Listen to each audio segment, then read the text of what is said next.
চট্টগ্রামে আমাদের হাজার হাজার লক্ষ লক্ষ ভাই বোনেরা তারা বন্যার পানির মধ্যে তারা বসবাস করছে, ঠিক মতো খাবার পাচ্ছে না, থাকার জায়গা বলতে কিছু নেই, বাড়ি ঘর, গবাদি পশু, সামান্য ব্যবসার একটা অবলম্বন থেকে শুরু করে শেষ যে রাতে ঘুমানোর আশ্রয়স্থল সবকিছু তাদের পানিতে ভেসে যাচ্ছে।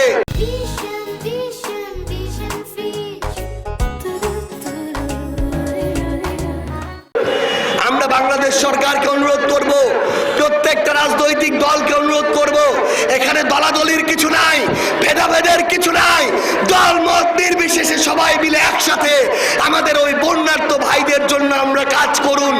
আপনারা একসাথে মিলে যদি কাজ করি আমরা, তাহলে ইনশাআল্লাহ আমাদের ভাইদের পাশে যদি আমরা দাঁড়াতে পারি, তারা সাহস পাবে, তারা খুব শীঘ্রই তাদের পুরনো যে সহায় সম্বল সবকিছু তৈরি করে অন্তত একটা স্বাভাবিক জীবন শুরু করতে পারবে। আমরা সরকারকে বলতে চাই, অতি জরুরি অবস্থা ঘোষণা করে আপনার সরকার থেকে শুরু করে মন্ত্রণালয়ের স্পেশাল ফোর্স দিয়ে আমাদের ওই ভাই বোনদের আপনারা পাশে দাঁড়ান। ছাত্র জনতার অভ্যুত্থানের পরে আমরা এমন একটা বাংলাদেশ চেয়েছিলাম যেই বাংলাদেশে বিগত দিনের জুলুম, নির্যাতন, অপকর্ম আর বাংলাদেশের মানুষকে সহ্য করতে হবে না। আমরা এমন একটা বাংলাদেশ চেয়েছিলাম যেখানে প্রত্যেকটা সরকারি অফিস আদালত মানুষের সেবার একটা আশ্রয়স্থল হয়ে উঠবে। আমরা এমন একটা বাংলাদেশ চেয়েছিলাম যেখানে প্রত্যেকটা মিডিয়া জনগণের পক্ষে, রাষ্ট্রের পক্ষে, ইনসাফের পক্ষে কথা বলবে।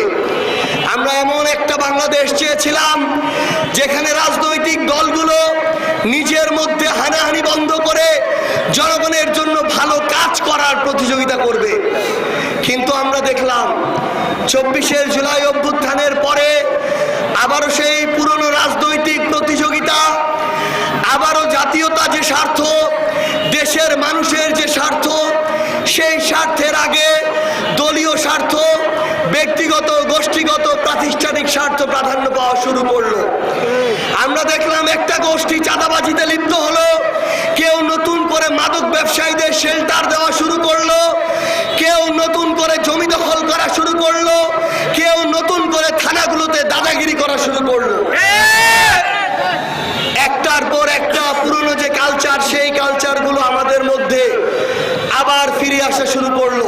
ভালো আশা করবেন, আর যখন নিজের ভালো জায়গায় সমর্থন দেওয়া দরকার, ভোট দেওয়া দরকার, তখন আপনি আপনার জায়গা থেকে সেটা করতে পারবেন না, তাহলে যত অপকর্ম হবে এই দায়ও আপনি কোনোদিন এড়াইতে পারেন না।